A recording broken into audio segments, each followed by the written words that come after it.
morning we're going to talk about sextile. Talk about the gyre of 6, or 1/6. In this case, it's the first double figure. It's made up of 2 trines. The square is made up of 2 oppositions, but oppositions are straight lines, and those are not geometric figures. Now, we could talk, and we will for a very few minutes, about the number 5 and the pentacle or the pentagram. That does have an astrological influence, but it is very mild, and you have to have very exact orbs, and it deals with things that, astrologically speaking, that are not easily understood in life. The arithmetic and the geometry about the number 5 is very beautiful, found in a lot of things. And it talks about aspects of soul growth. It would be too much to go into the geometry of it, because it's a rather long presentation. You have to describe how to break up a line means an extreme, which means you break up a line into 2 segments. That's a little bit off, so that the small segment is proportional to the large section in the same way that the large section is proportional to the whole distance. And it's the whole principle of analogy. And that's called dividing a line means and extremes, and such a line is called a golden section. And you can't produce a 5-pointed star without having produced a golden section. In esoteric astrology, the pentagon and the pentacle have a lot to do with states that are between the spirit and matter.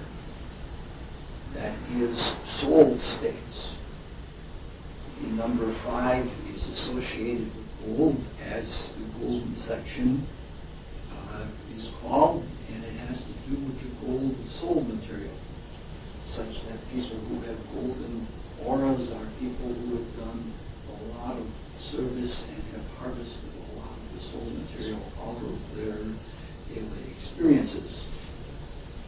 The dividing a line means an extreme is the principle of analogy. This is to this as this is to this. And it is by that analogical reasoning, which is really actually a restatement of the principle of analogy, the Hermetic axiom, as above, so below, that things are absorbed into the spirit. Analogy is a consequence of the unity of the spirit, the same truth that permeates everything. And even though conditions may be different on different planes, there is something analogous because it's the same spirit that is in all those planes of existence. The arithmetic of the number 5 is associated with what is called the Fibonacci series. And it's found everywhere in nature. It has to do with the rate that things grow at, for example. It's great in my garden. I can watch it every year. The leaves, by proportion, by steps, keep getting bigger and bigger. If you had like an infinitely long growing season, the proportion would get much bigger, and I'd have collard greens like that. You were the garden fanatic.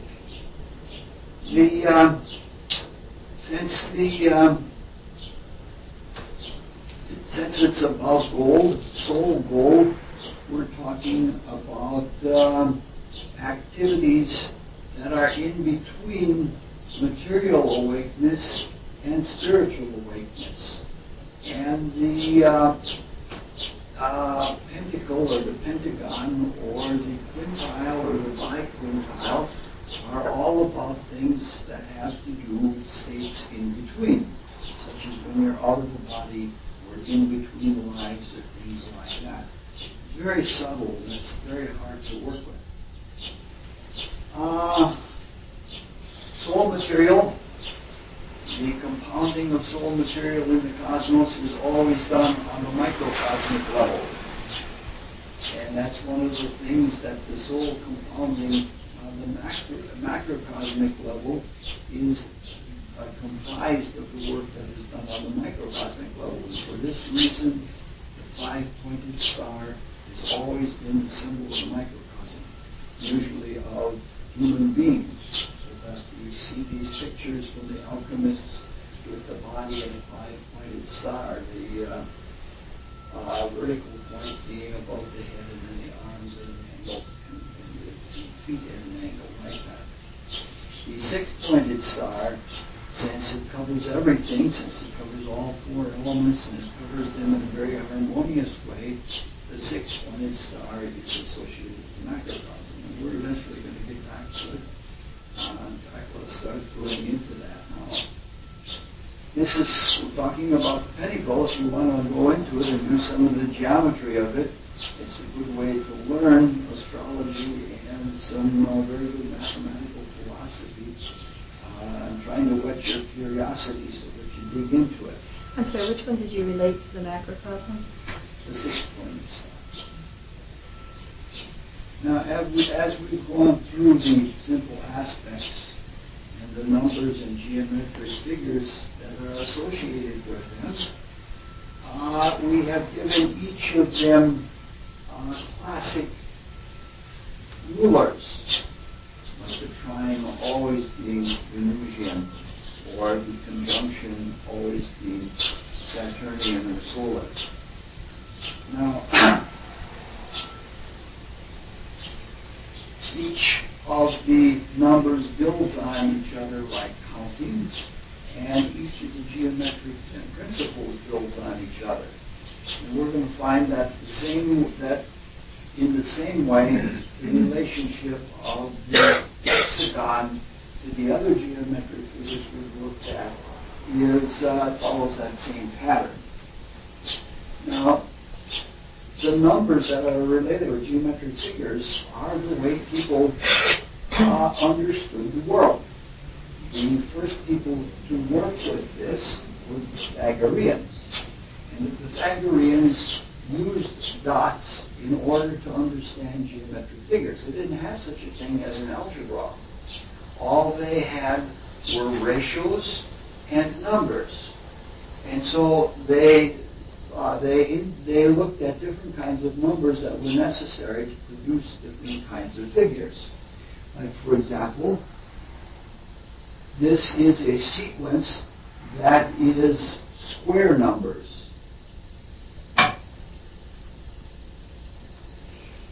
1 squared is 1. 2 squared is 2. And then by adding another number always,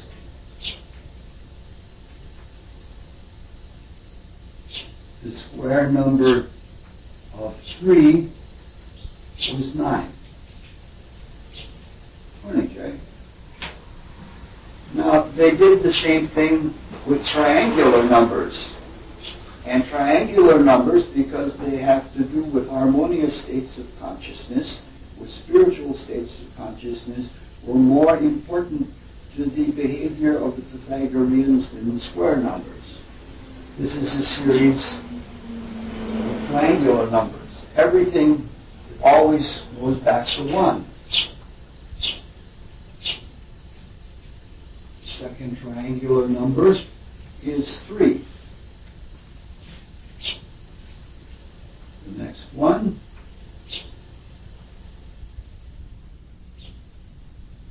is 6.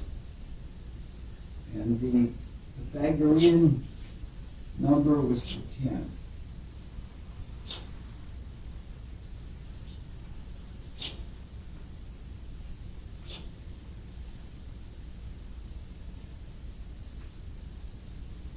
So when you're talking about the number 10, this was the sacred decad.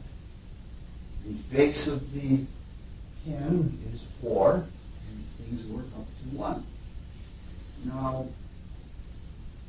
you've ever in Western culture, they say when you're getting angry, you should count to 10. You were told things like that. Mm-hmm. And by the time you got to 10, you would have cooled off enough so that you wouldn't do drastic things while you were angry. And this goes right back to Pythagoreans. But they didn't count from 1 to 10. They counted from 10 to 1. And what they were doing, the 4 dots on the base of the triangle were the 4 principles of the material world. We talked about that when we talked about the square. The 3 dots were associated with the threefold spirit. And then the 2 was the known and the unknown, the great cosmic womb of all creation, and then the 1 brought you back to the 1. And you ended up contemplating the 1, and by then you were in such a state that you couldn't be angry with anyone or anything. So that's the kind of thing they did. Let's look at your diagram. Is that the origin of bowling? What? Bowling. May very well be. May very well be. There's 1, the ball, and then you've got the pin, the 10. Yeah. That's 10-pin bowling. Unfortunately, there was also a 9-pin bowling. That may have had to do with a diamond kind of bowling. The 9 is associated with the diamond because that's where you have a base that functions in 2 directions. Where was 9-pin bowling? Canada, they have it, I think. Really? Yeah. I believe that in 9-pin bowling it's a little bit smaller. The pins are a little bit smaller. That's also called nut pin. You don't put your fingers in holes in the ball. Yeah. Like that. Usually for kids to start. You learn things when you get outside of middle. Now, this is what the Pythagoreans were instructed to do. And a lot of the mystery schools going deep into the Orient, but certainly in classical times in Greece, were based on the bones. That the bones were where the blood was developed. When you say, I have a feeling in my bones, you are relating to the deepest spiritual aspect. So the bones relate to the Father, especially the heart of the bones, where the marrow is, the blood is produced, and the blood is moved by the life spirit, and the rest, the nerves and such are moved by the human spirit. And so to draw the consciousness into the bones, oftentimes they would repeat poetry while they were squeezing their bones. Because, like a broken bone is an indication of someone not being able to get cosmic forces deep into their physical body. They're not completely incarnated.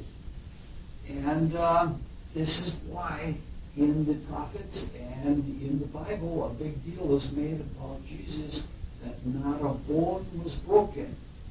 Meaning to say that the incarnation was so perfect that it went into the depth of every atom, and that consciousness was brought in that way. So that, like for example, in the mysteries of Heracles in ancient Greece, they had poems that were something like mantras, only they were a step forward more in the intellectual direction, and they would chant or sing those poems while they were touching their fingers. And this is where in poetry the dactyl is the finger, where the dactylic measure was found. And so with the Pythagoreans, they did it on their hand. The thumb has to do, the upper part of the thumb has to do with the assertion of will, and the tapered part in the center has to deal with intelligence. And those were considered, the part down here, the heavy part is associated with Venus, but the part that is the thumb proper was associated with the things that we can freely do. As free human beings, we can express our will and we can express our intellect, and they are opposed. And beings that have the opposed finger can do all of the things of manipulations. So the Pythagoreans they would count 1, 2, 3, 4, 1, 2, 3, 1, 2, 1, and they would go off like that. I'm convinced that I have a Pythagorean background from past lives because I've been doing things like that all of my life, even before I knew there was a Pythagoras. I still do it to this day. If I'm in a tense situation where there isn't something occupying my mind, I'll even touch my body in such a way that I'll touch my face or something like that in ways that I'm making the decad triangle of Pythagoreans. All very interesting, but it's not taking us very far. So you end up contemplating complete unity. The sextile, or the 6, or the hexagon, or the hexical, is called the Star of David. And it is the first compound figure that we have used in the aspects. It is made up of 2 equilateral triangles. Center of the circle being the focus for everything. Now, we said earlier that the square is also compound, but it's compound of 2 lines, and that's not the same thing as having 2 geometric figures. This means that there's something unique and something different about the sextile from all the other aspects that we use. In fact, first of all, let's look into the mathematics of it. All of astrology and the aspects of astrology are called sesquiquential, meaning to say that they go back to divisions by 60. In astrology, there are 2 number systems that are used. There is the quadrate number system, and that is 45 degrees, if you call it the semi-sextile, 90, 135, 180. 0. It's called quadrate because these are squares or semi-squares or parts of squares. And this includes the conjunction, the square, the opposition, semi-sextile, if you want to do that, and what is it called? Sesquisquare. The other system, which deals with the positive aspects, that all the sextiles and trines, is called sesquiquential. And that involves 0, 30, 60, skip to 90, and 120. It's a doubling all the way. And there's a totally different feeling about that.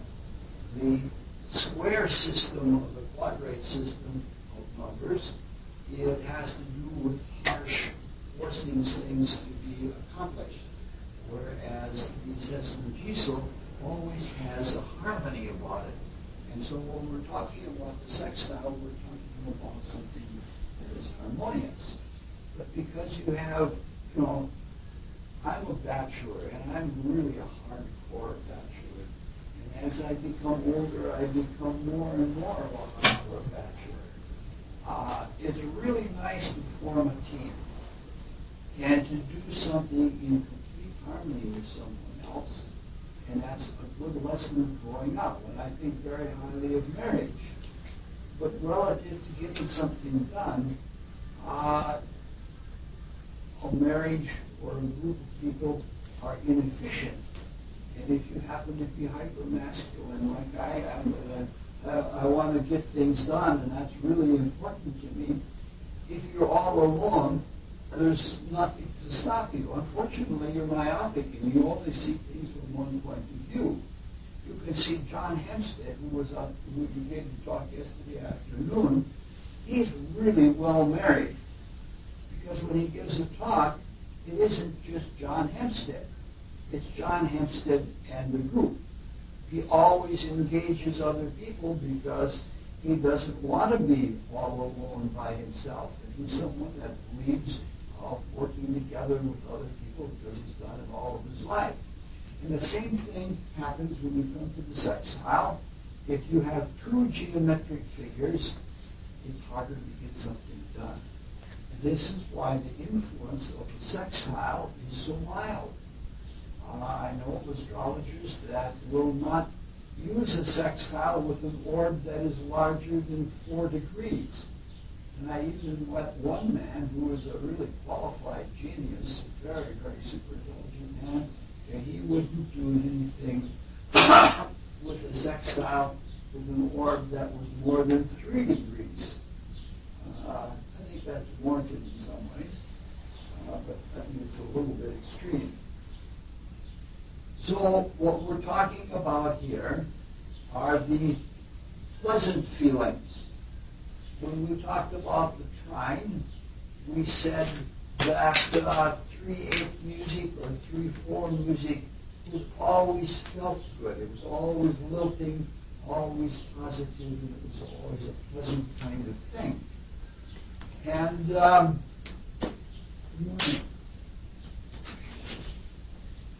the same thing is true with the 6/8 music.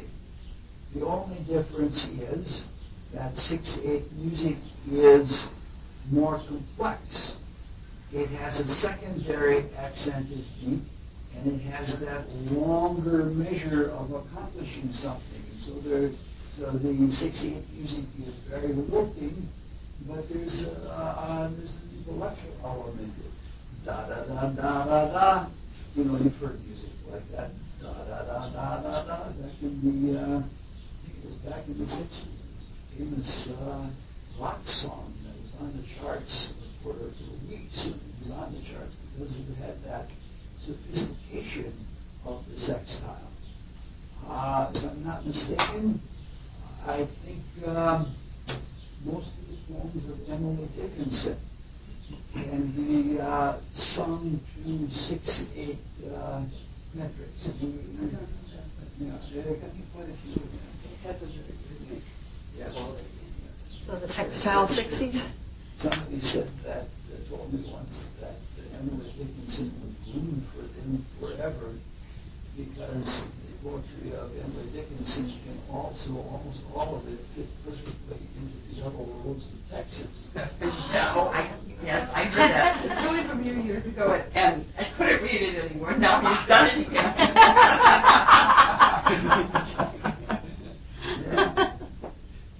There are things, but that's the kind of quality that it has. Now the sextile, when there is a sextile aspect, it happens between adjacent vertices in the double triangle. This means that the sextile is always between complementary elements, fire and air, or earth and water. There are some cases when you're on the edges of signs, at the very beginning or very end, that isn't the case. But what we're talking about is a complementation. If you see this in a lot of Hermetic symbolism, usually the triangle that is pointing up is white, whereas the triangle that is pointing down is black. And between those two extremes of complete spiritual enlightenment and complete material darkness, everything else, the whole spectrum is formed. In fact, Goethe, the poet, has his own system of color. And he believes that all of the colors are an interaction between white and black. It's not the Newtonian view of color. The Newtonian view of color thinks it's only wavelength. And for years, the physicists have poo-pooed Goethe, but the idea is that a theory that explains more things without having extraneous or unnecessary elements is a better theory. And it turns out that in modern physics, Rod, the man that gave the talk earlier this week, he's been a professor of physics at one time of his life, as well as a professor of mathematics and professor of engineering. And he says that now in our times there is a paper in physics that demonstrates that the theory of Goethe explains things that the Newtonian theory does not explain, and they are phenomena that you can see for yourself. And it is a theory that is not abstractly mathematical. It is a theory that the participation of the viewer is part of the proof of the theory and part of what is demonstrated. I said, Hugo Camerini, because Hugo Camerini one time said, Hugo Camerini is a professor of physics. And he said to me once, I was interested in mysticism, we were walking down the hall. He says, Goethe was a very fine man, but he didn't know about color. And then, so I sent, as a shot over the bow, I sent to him, if you want the paper that demonstrates that Grotinian color theory describes things. He never answered. All right. So what we're talking about is complementation. In complementation, there is fulfillment. But the complementation that is with the sextile, it is not the only kind of complementation. It's not the only time that there is complementary vibrations between fire and air or between earth and water. The opposition. Aries is fire, and Libra is air. And that is a different kind of a complementation. It is a complementation that produces a perfect fulfillment. Everything that one is, the other isn't. Or everything that is needed by one comes from the other. So, for example, in a horoscope, the greatest compatibility between people for a marriage, personal compatibility, not emotional or other kinds of compatibility, the greatest compatibility is if two people have opposite rising signs. You are a very lucky person. You've earned it probably from past life. But you're very fortunate if you have a partner who perfectly complements you that way. But the complementation that comes from the sextile is a different kind of the sextile. The effect of it is very different. In one case, you're seeing yourself in a mirror image. In the other case, something more happens with the sextile, and you have a completely different universe, and you're just not on a pole with each other, directly back and forth.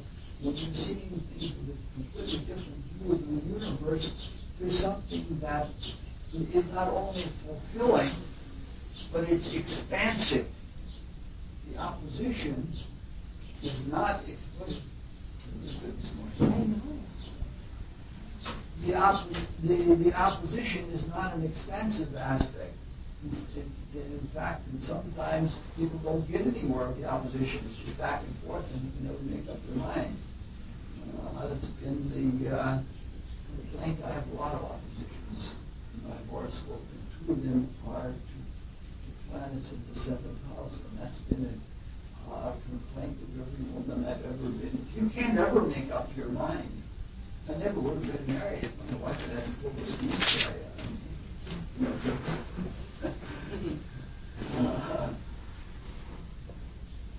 She went out with one of my best friends right in front of me. Wow, that was just and she would just when they come back when I was leaving, if she had come back 1 day later, I probably would have been enough over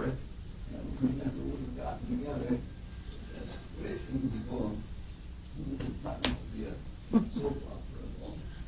So there's a deadlock. There's a deadlock that is in the opposition, but there is an expansion. And there is a creation when you have the sextile. The two triangles are point for point like each other because they are what is called a symmetry across the center. It's like one triangle, if you take it and pull it right through the center and then out the other side, you get the other triangle. That's the only way I can describe it without trying to do logic or mathematics. So what we're talking about then is a symmetry, is a positive way of looking at things that gives you a unique outlook that is different than if you are in a simple geometric figure. We have two kinds of consciousness being blended together with each other in a way that you feel relaxed. When you're relaxed and you've got the big view of the whole universe, then you can get unique insights into the way things happen. Now, classically, that expansion is Jupiterian. And normally, the classic sextile is ruled by Jupiter, and the creation that comes out of it is ruled by Venus. But since we've already looked at Venus and Jupiter trines to get the feel of the trine, I thought we would do something else to look at the sextile. I want to look at the creative aspects of it and the unique aspects of it. It's one of those things like looking at a kaleidoscope. You turn that, and it's such a simple thing, and you think that you get bored with it really quickly. You think you wear out all the combinations, but every time you turn it, it still has the same kind of fascination, and that's what the sextile is like. So I thought I'd talk about the Uranian qualities of it. And in order to do that, we're going to look at sextiles that are Mandelic. Now, 2 years ago in summer school, we talked about the lunation cycle. The new moon, back to the new moon, if you looked at the aspects of the sun and the moon in the lunation cycle, you get an understanding of what the 29-day month was like, how each day is different from each other day, and that the special points like the new moon, the full moon, the quarter moon, and such, are special changing points of the consciousness in the cycle. And when we did that, we put the sun on the ascendant, and we said it was there permanently. And then we put the moon successively on each of the cusps of each of the houses, and we saw aspects for each house cusp. Well, we actually wouldn't really have to do that at all. If we put the rulers of the planets on the house cusp, we would get a Mandelic outlook about things. Thus, if we put Mars on the ascendant, or at the lunar equinox, then the relation of every other planet to it would talk in a classic way, not the classic way, but a classic way, about the nature of the aspect. Now, what some people will say, but that would mean that all of the aspects are ruled by Mars. And in a way, that is true. Because if you go back to what we said in the very first day of these talks, we said aspects are how things get done. They are tools. They are means of applying energy to accomplish things. And the energy planet, the planet that does the brute hard work, is Mars. So if we want to understand the sextile, we look at Mars. There are two possible sextiles. One would be the sextile to Uranus as the ruler of Aquarius. And so Mars sextile Uranus would tell us something about the creative aspects of the sextile, whereas the Mars sextile to Mercury, where Mercury is on the cusp of the third house, would be the elementary proficiency, which is the reading, writing, and arithmetic house, that kind of education. It's elementary proficiency, and sometimes elementary proficiency is called beginner's luck. And so what we're going to do is we're going to look mostly at Mars sextile Uranus, but we're going to also look at Mars sextile Mercury just to get a flavor of that. But because we're doing this mandalically, we have to be very correct about it. We have to take cases where Uranus is backwards in the zodiac from Mars. And that is to say that the shortest distance from Mars to Uranus is backwards in the zodiac, not forwards. If it were the other way around, if Mars were here and Uranus would be here, that wouldn't be the way it occurs mandalically. So what we're doing, this is called a first sextile, because the slowest planet indicates the first or second stage. And when we come to Mercury, we'll do the same thing. We'll have Mars behind with Mercury, so that the shortest distance from the slower moving planet to the faster moving planet is forward in the zodiac. So they are both first sextiles. All right, now we're ready to look at some horoscopes. That's right. No, you got way too many here.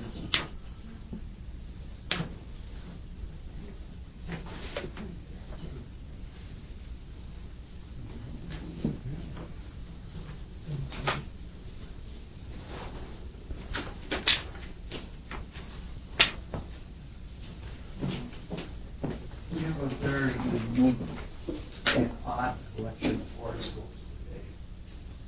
The first horoscope is the horoscope of the famous physician and astrologer and mathematician. There is still to this day is famous in the history of mathematics with that which is called Cardan's theorem. You can see he was born quite a long time ago. I think that's 1501 that he was born. This is somebody that had a very keen mind. If we look at Mercury, Mercury is conjoined the Sun and it's trine to Saturn. And that's a penetrating kind of mind. But it's also the Sun and Mercury are also square to Neptune. So there is a little bit of confusion in this. The way this worked is, as a physician, he was very, very accurate in his diagnosis. And with the tools they had for diagnosis at that time, that was saying like something. But he was a person who was very abruptly outspoken. Personality is characterized by the first house, and we have Mars and Gemini there, and he's blunt. He's, he's witty, he's intelligent, but he just blabs it all out there. And as a result, he made a lot of enemies for himself.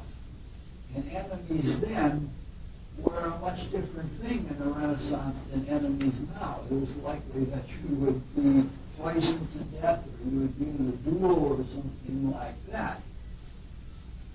He was confusing, and he was often confused, as indicated by the squares, and he had a lot of misunderstanding.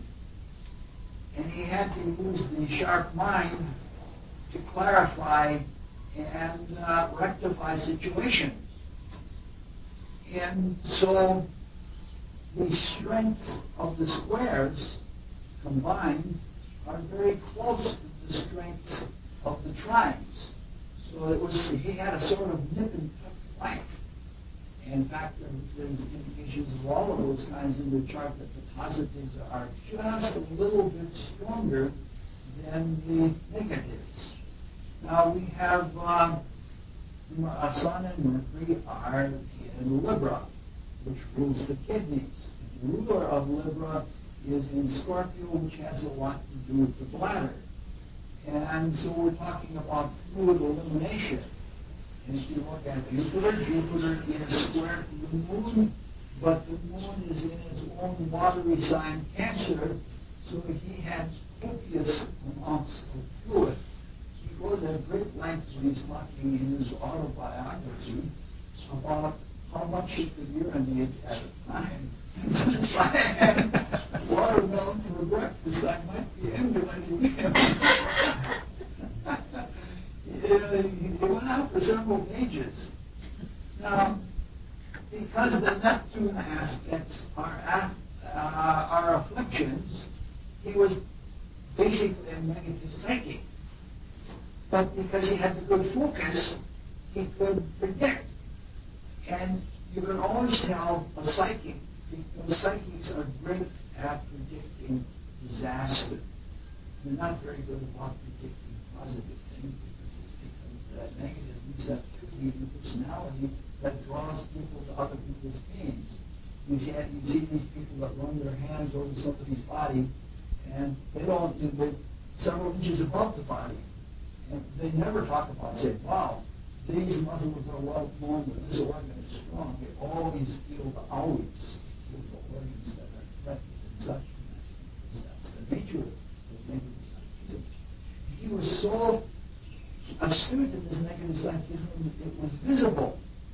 He had a son that was endangered somehow, and on his solar finger, a little red arrow appeared to him. And day by day, it was like a threatening, menacing, bright red arrow. Day by day, it went up to the top of the finger, up toward the top of the finger. And when it got to the very top of the finger, his son was either killed or his son died from something very horrible. So this is an example of what he was. So, like his diagnosis was probably not all just mental looking at the facts. It was mental looking at the facts of negative psychism. Negatives always talk about disaster, and positive clairvoyance or positive sensitivity of anything. They talk about what you can do with the situation. They don't predict that something is going to happen or something like that. And we said this horoscope was nipped and tucked. We're going to go all kinds of side trips. It's the last day, and I'm going to do that.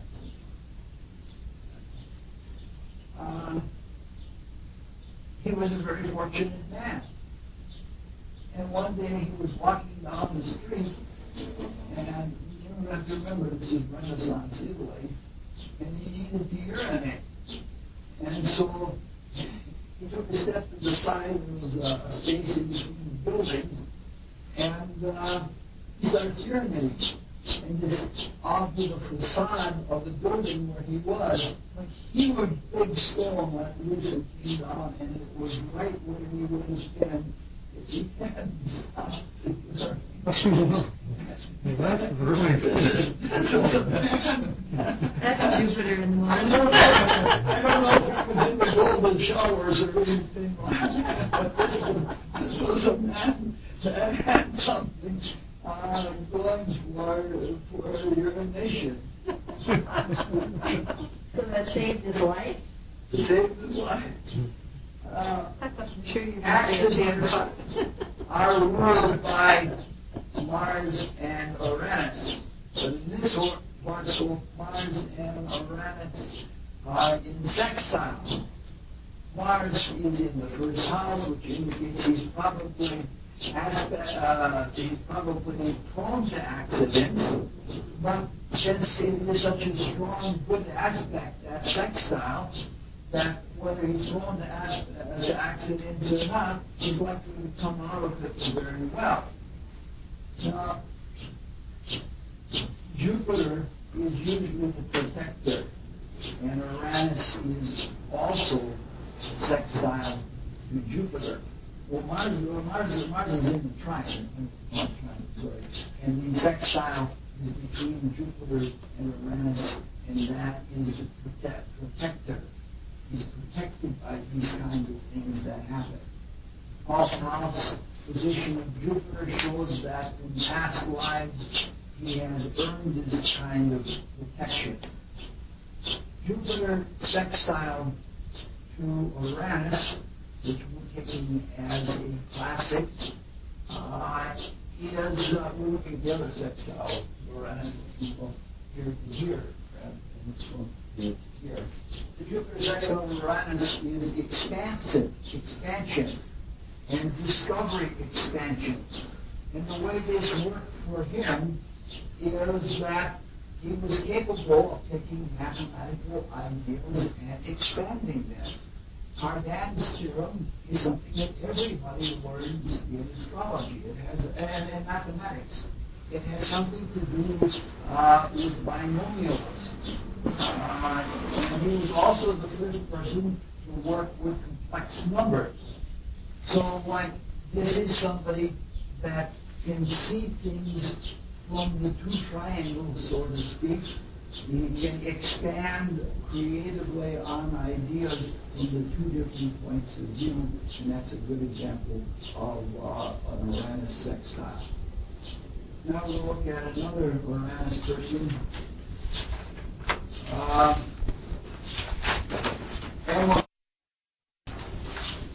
Emma Goldman has the most leftist horoscope I've ever seen. Certainly, it's far more leftist than Stalin, it's far more leftist than Lenin, and it's much more leftist even than Trotsky's horoscope. You will probably never find anybody as radical as this person is. She was the supporter of the Russian Revolution and all kinds of other communist and humanitarian causes. If you look at this horoscope, Venus is conjoined to Uranus. Uranus is the planet of leftism. And Uranus also sextiles the conjunction of Jupiter and Pluto, showing you even more radical things.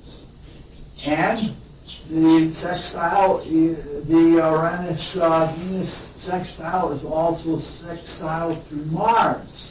The conjunction is sextile to Mars. So this is somebody who's really Uranian, really expansive. Not all of the things are positive, because on top of all of those other aspects, Uranus squares Neptune.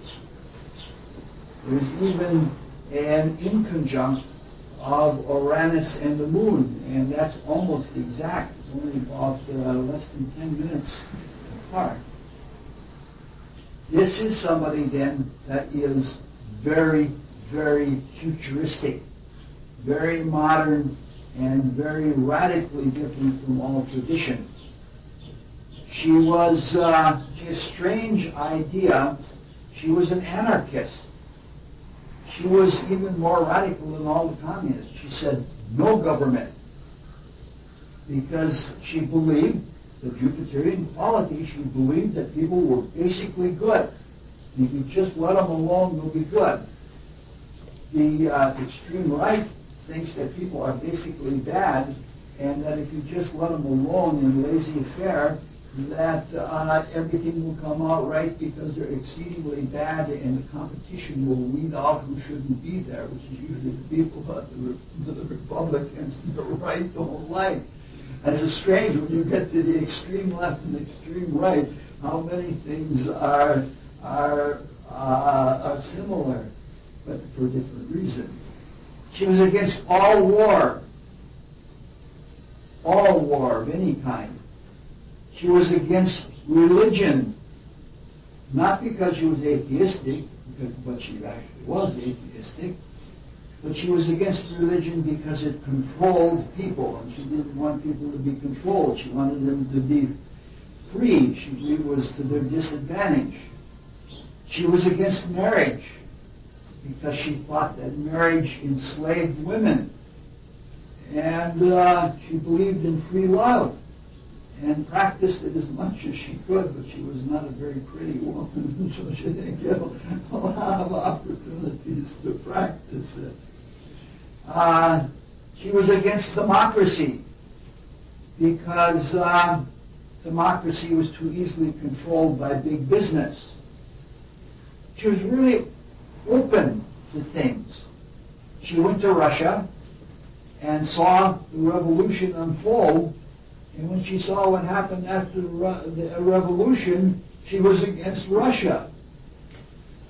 So the Neptunian squares indicate that she was an impractical dreamer, and perhaps so much of an impractical dreamer that she was a little bit deluded. Now the ninth house positioning of the Uranus and Venus shows that she is extremely idealistic. And the sextiles, especially the sextiles of Uranus to Mars, which is the Mandalic sextile that we're talking about, show that she was shows that she was willing to take action, radical action. She was arrested many times and she was jailed for instigating riots and supporting assassins and things like that. The Moon and Venus relations show her compassion.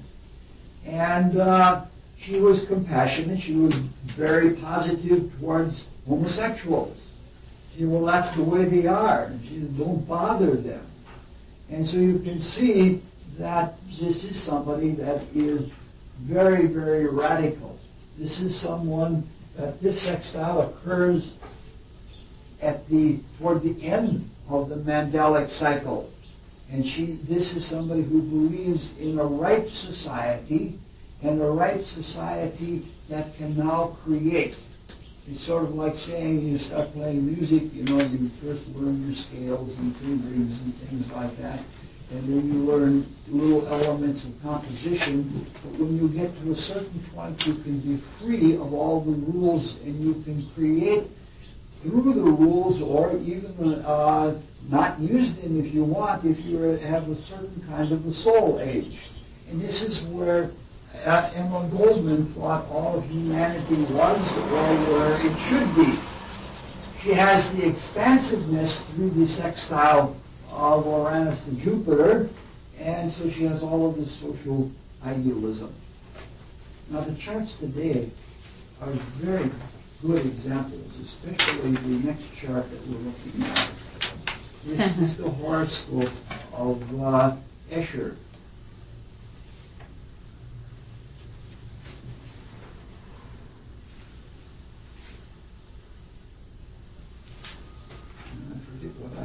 Looking at in this one. Gotta be Who good. is M.C. Escher? He's an artist. M.C. Escher is an artist, though some people don't consider him so.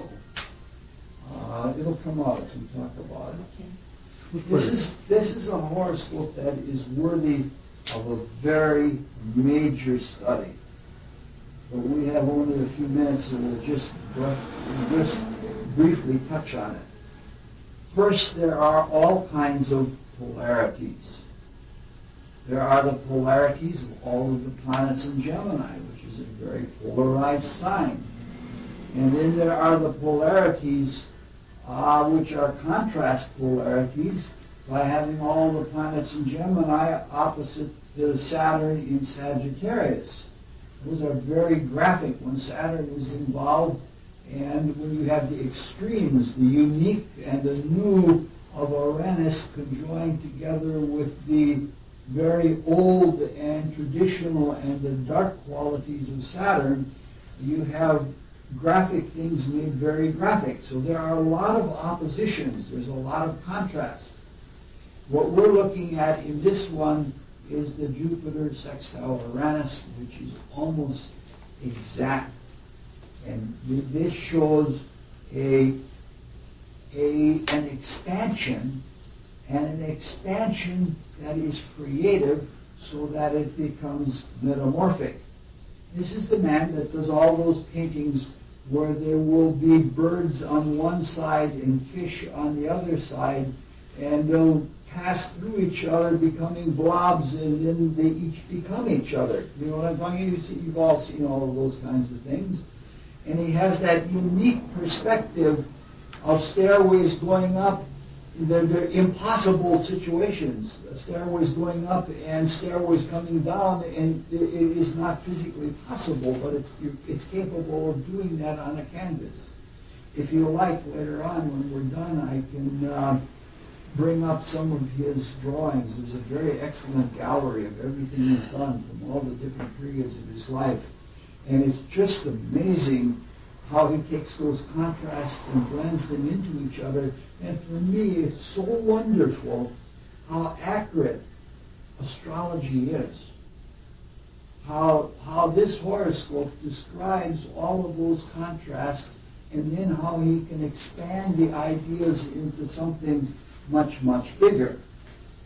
You get all kinds of images, you get all kinds of understandings, and you get more of a feeling of metamorphosis and evolution from his pictures than you get from explanations in science books, because it does something to your consciousness to see one thing change into another thing. Utterly fascinating. Sort of like a morphism. Yes. Yes. So, even if things are impossible, a person is still brought back to concretion, and all of this is done both with great detail, but also a sense of vagueness at the same time. I don't know what to say more about it, because the chart is really quite simple, but the principles are very accurate, and it's a very strong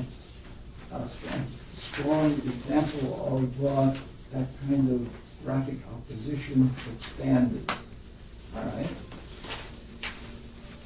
Is there a way of telling when you're looking at certain charts like this, especially of creative people, how that creativity is going to express itself, like this one express itself in art? Would that there be some sort of sometimes you Venus can and sextile or sometimes you something? can't. I have a series of 2 talks on when astrology fails. And that is, there are certain things that you cannot tell. There's no astrological technique to tell them. Mm-hmm. For example, take a house, any house. Second house, materials. Sometimes it has to deal with income. Sometimes it has to do with the estimation of the quality of materials. Sometimes it has to do with providence. Sometimes it has to do with responsibility. In some horoscopes, only one of those things will be there. In some horoscopes, different multiples will be there. And in some cases, all of them will be there. But you can't tell. There's nothing astrological that I've ever found. I gave one of these talks at the Astrological Society in San Diego at one time, and nobody had an answer to that. You know, that's unusual for astrologers, because they usually have some kind of gimmick theory that they can answer anything, and that they're absolutely sure of, but which is not necessarily really true. So some of the time, it's a hindsight after you see where they've done. All right. The next is the horoscope of Jackie Kennedy from Masses. Another universalist, expanded to the big set, the jet set. The sun is in Leo. And it's a very strong sun in Leo. And it's expanded by a sextile to Jupiter. Very broad. And the sun is trine to Uranus, which means that Jupiter is also sextile to Uranus, which is again that aspect that we're looking at, expansion to unique points of view or creativity. Now, most of the planets are on the right side of the horoscope, which is the other-oriented hemisphere. And that means that no matter what her attitudes are, no matter how positive and assertive Leo can be, the opportunities are such that she must work through others. So she shines for them, and she can shine because of them. and that is very much what her life was like. The sextiles and trines involve the ninth house and the fifth house, which are both houses of publication, and so there's a good deal to do with the publishing industry, which was what she finally ended up in when she worked, or when she sort of worked anyway. There is an opposition between Saturn and Venus, between the second and the eighth houses. And Saturn-Venus oppositions indicate a, how would you say it? They indicate insecurity about love. Whether she can love, whether she does love. And because it's the opposition, there's that back and forth kind of tension. And my thought is that even with Scorpio rising, it's likely that she was pretty close to frigid. And in her insecurity, she was drawn and was capable of using her leonine charisma and her Scorpio sex appeal. She was capable of drawing herself to very wealthy and powerful partners. That's the way, but at any rate, the sextile we're looking at is between Jupiter in the seventh house, which is the partner, and Uranus in the fifth house. And this almost leads one to believe that through marriage she is something of the expansion or the continuation of a dynasty. And the Kennedys were just about to become a dynasty. But this is the kind of consciousness that she had in herself. So her being married the way that she was being, her first marriage to Jack Kennedy was almost the way aristocrats had to marry other aristocrats. Her second marriage was out of insecurity, and that was more out of power. So that's all right. Now we're switching to the other aspect. We're looking at the first facility aspect. When we look at the next horoscope, and the next horoscope is one of the most remarkable persons.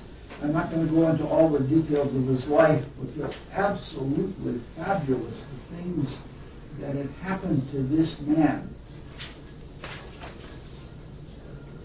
We're looking at Mars sextile Mercury. And this sextile also includes the moon, which is conjoined to Mars. This is the man called Les Paul, who was the inventor of the electric guitar. And he was also, but he didn't produce the first electric guitar. He brought it around to all the guitar manufacturers, and nobody wanted to make it. I'm talking about the solid body electric guitar. And so somebody else, Leo Fender, came along, and they accepted the idea from him, even though the original creation was from Les Paul. Eventually, the very best solid body electric guitar turned out to be the Les Paul guitar. But he did all sorts of other things. This is a man that almost lost his life. I don't know how he did it. He fell into a gorge or something like that, and his spine was crushed and everything else. And he's come back from everything. He's done many things. This is a man that is in his mid-90s, and he plays a jazz gig every week in New York City. And he's still innovating. He's still coming up with new. He can barely move the fingers on one hand because of the accidents and such that he's had. But even with that, he's still. Anybody have a down block? I wonder if that's mine. This isn't school day, is it? No. Yesterday they had kindergarten It wasn't mine. orientation.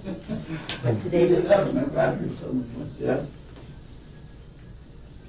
Now, first facility doesn't require a lot of elaboration. It usually isn't very sophisticated, but it has the brilliance of something that's new. Very often you find in composers that they write a piece of music and the original, even though it's more rough than the final versions of it, are much more brilliant because it has that very first idea that the person had. I, for example, am fascinated by Gluck's Orpheus and Eurydice, and there are various versions of it.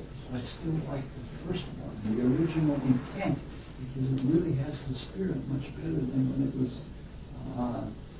than when it was polished up. This is in the first house, the Mars part of the sextile, and Mercury's in the third house, so this is almost classic just because of the house positioning.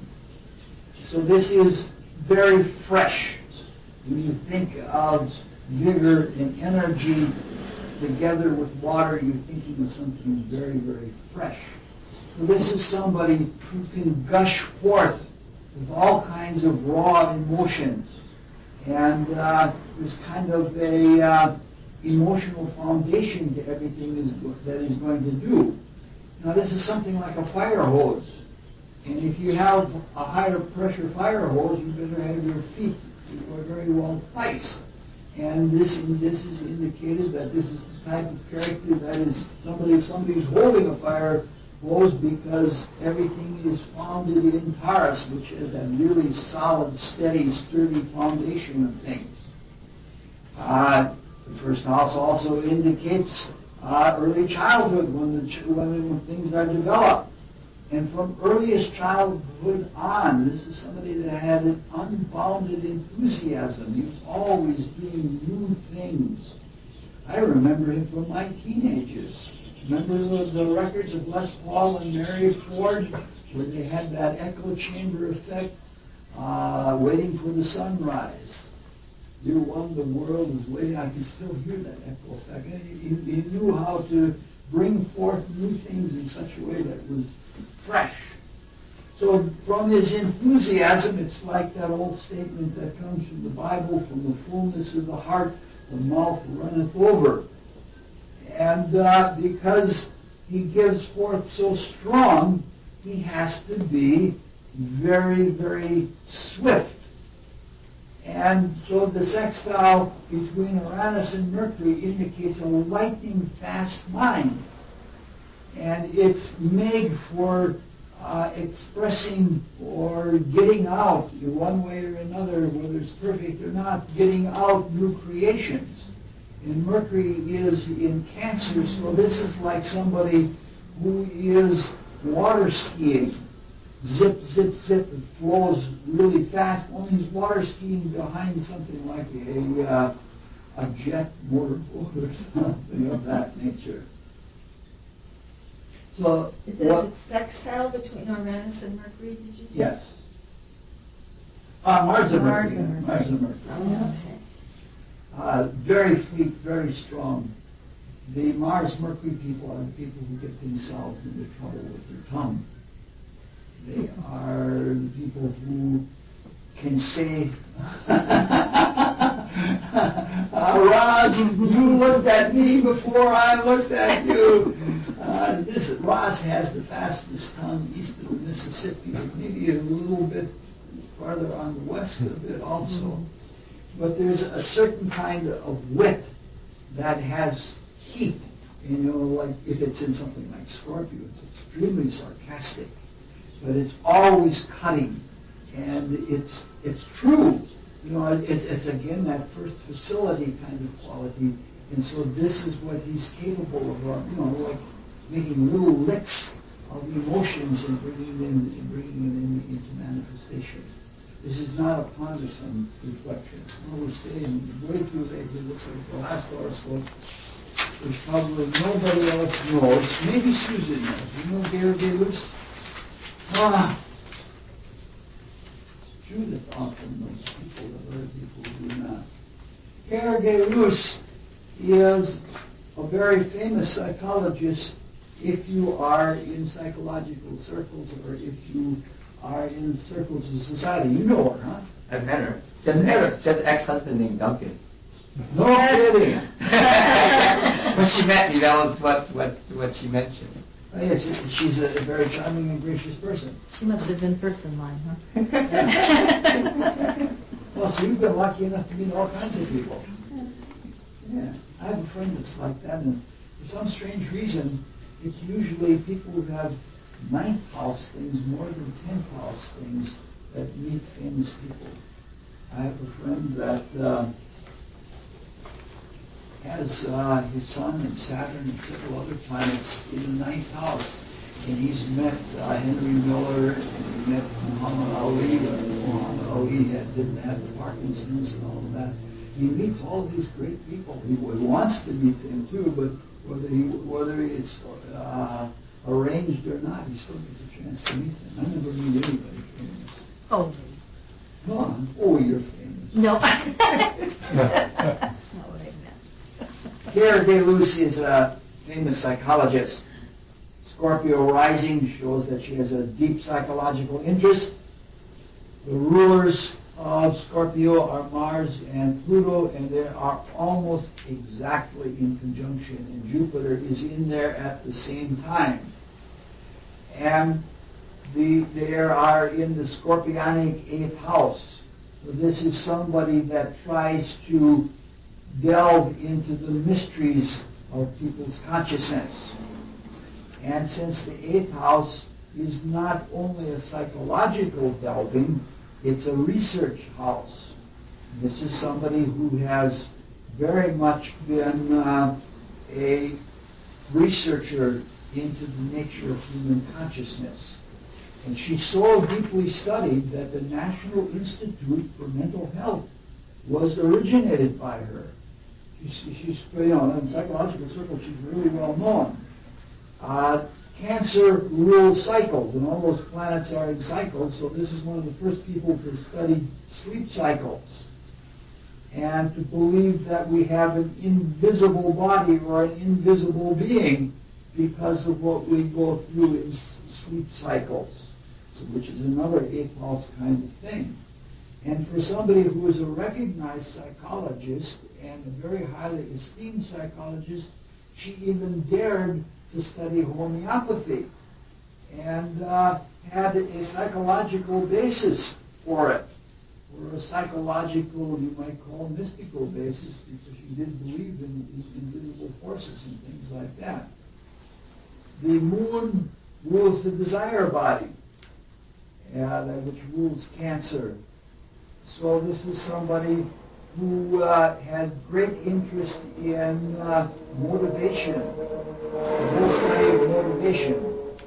So what we're looking at is first facility, and first facility of Mars-Mercury. All of these planets, but especially Mars, is the closest in orb to a sextile to Mercury. And her first facility is she can take things that are invisible, or she can take things from research, or she can take things that she derives from understanding secrets from invisible things, and she can verbalize them. She may not be a depth psychologist, she's certainly no Carl Jung, but she can put them in words in such a way that she's going to be famous for that, because the Mercury is in the 10th house. Her writings, she doesn't go into all kinds of detail, just enough to get it out. You would expect all kinds of detail with the verbal part of things, but no, she doesn't get involved all in detail. She does just enough to get it out, to make it clear, and for other people to see it. So we see somebody who is both deep and energetic at the same time, but not too deep in the delving and not too detailed in the expression. I don't know what more to say about it. I don't know what more to say. We'll overstay anyway. Let's close with the Rosicrucian student's prayer. God, increase our love for thee, that we may serve thee better from day to day. For the words of our mouths and the meditation of our hearts be acceptable in thy sight, O Lord, our strength and our Redeemer. Anybody got any questions on any of these? Just a comment that didn't Les Paul that wasn't there a trine there between his sun and his Uranus, and then you were talking about the electric guitar. Yeah. Did that? Yes. Also, Yeah. When I get talking about charts like this, unless it's a really slow thing, I just run things together, and sometimes I make a lot of errors, in that kind of a process. And I really don't like doing this kind of astrological work. I'd much rather do like I do in that intermediate class that's been going on for 8 years. You can have things all thought out, and you can carefully believe it, but you can't do it when you're doing things in the fly like this. Yes? Are Mars and Mercury particularly different, or why are you using those? We're doing them because they're mandelic. Oh, because okay. Mars is here and Mercury's here, and we're saying that we're studying the classic mandelic sextile. Okay, which is Mars, Mercury, and There's another one Uranus. that is Mars and Uranus, which is a classic, but that's a different kind of sextile. Oh. But rather than do it only Mars and Uranus, I wanted to do more with Uranus and Jupiter because I wanted to give you the effect of the expansiveness of the sextile. And so I deflected off into that because the sextile always, it's, the trine has a perfection about it. But when one trine is associated with another trine, you take the perfection and you complement it with something else. Like most of my career, I worked with a physicist who was a violinist. And he took his interest in physics and reflected it into acoustics, which is exactly the same thing that happened with Richard Wagner. He was interested in music, especially homophonic music, and then his benefactor allowed him to build an opera house. And so his interest in music then was expanded into the architecture for acoustics in order to have the best sounds for producing his operas. Don't worry about other people's operas. I think they only do Wagner operas at their way, nobody else. And so he built this magnificent opera house for that. Or if, sometimes mathematicians get involved with mathematics, and then sometimes they say, well, maybe this has some practical interest, and then they reflect into physics. Or sometimes physics people go into mathematics, which with string theory, I believe, began as a mathematical theory, a special study in mathematics, but then it got reflected into physics, and it provided an answer in terms of dimension that physicists were looking for. So basically, all the combinations of aspects in different charts add up to a particular type of personality, and it's like infinite as to possibilities? Yes. Each person takes those materials and creates different. Okay, like I took mathematics and beauty or something and put it together into creative dressmaking? Yeah. But reflecting from one field or expanding from one field to another field is what the sextile likes to do. Okay, to start, to combine like that. And a reflective expansion from one outlook to another outlook. And what kind of thing represents mathematics? Well, I was just giving those as examples. Mathematics is in general ruled by Jupiter because it is abstract and tries to get the big picture of things. Okay, and Jupiter is expansive. Yes. In fact, if you take string theory and expand it to the entire universe and look at the entire universe as the expression of the Supreme Being, you have the string being. The what? That's This thing, Okay. Oh, there is so much here to learn. I can Yes. see why you have classes that go on for years. Yes, yes. And I'm just a beginner. Really, in all the classes that I've done, I'm just a beginner. Which makes us. You're supposed to learn this in one lifetime or many lifetimes. It all depends on what you're doing. If you're trying to learn everything, it's not possible, I think, to learn everything in one lifetime unless you develop This is the good spiritual one, kind of yeah. consciousness. That's right. That you can see everything all at the same time. If you have that kind of enlightenment consciousness that you can transcend all ideas and you're just in pure truth, then you can learn all at one time. What is probably better is to get from that area where you can see all as one at the same time and piecemeal, which means intuition. You have an intuition, and intuition is really a mini enlightenment. And it comes directly from the level of Christ consciousness. And in fact, if you have an intuition and you can dive into it, you can expand into that kind of consciousness. So if you're working with astrology, I don't ponder all of these things with a horoscope. I do a lot of that, but I don't only do that. I'm not pondering hours and hours and hours to try to figure this out relative to this theory or that theory. I try to understand what a person is working with, what focuses on what they're working with in their life.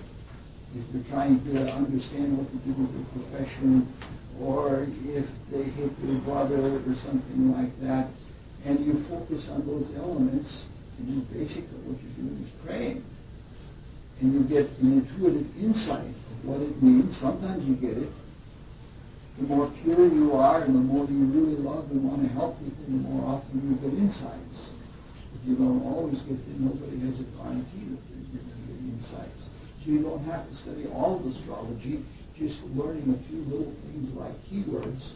And the key words unlock the intuition, and then you can get simple answers, or you can get answers very simply by those kinds of techniques, which is intuition. Okay, so like theoretically, there's some computer setup that would put all these pieces together. There's no computer strong enough. Okay, so what you do is you study people that you know, and so that you can see the things, and that helps to... That's a very excellent way. To take you to something you don't know, so that you can try to intuitively or mathematically or somehow put the pieces together. I don't think that the exclusively intellectual approach to astrology is a good way. I at one time met probably one of the most intellectually oriented scholars of astrology of his generation. And he had all of these very broad theoretical explanations, and if you parse the sentences, they didn't say anything. And basically, he was a bullshitter. And his name was Dan Grudger, and he was probably the greatest, most famous astrologer of the last half of the 20th century. But he was a bullshitter.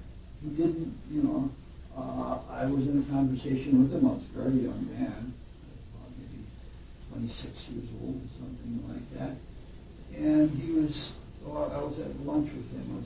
I had made a friendship with his wife in some workshops I was attending. And so she invited me along, and he came to lunch. And he said things that were factually untrue. But because it was Dan Woodger, But at any rate, there are a lot of people that give you all these big woo theories, and it's always filled with astrological jargon. It doesn't have anything to do with life. Much better to take just a few simple keywords in astrology and use your intuition. The intuition is always going to be accurate if you're hitting the right thing. Yeah, so once you have a few intellectual things, then you turn it over to the intuition. Or the other way around. You're going to get you're going to get the intellectual things anyway. You start practicing astrology, and you say you get an intuitive hit that this is the way things are, and then afterwards you think about it, and you can see how it got to be that way, and then the intellectual thing comes afterwards. Too much intellect is like if you're starting a fire in the woods like a Boy Scout, and you get this little flame going, you don't throw a big log on it, you just smother it. And that's really what happens. twigs. A lot of people smother their intuitive creativeness by too much knowledge. All right. Do you remember the name of the song? The tune?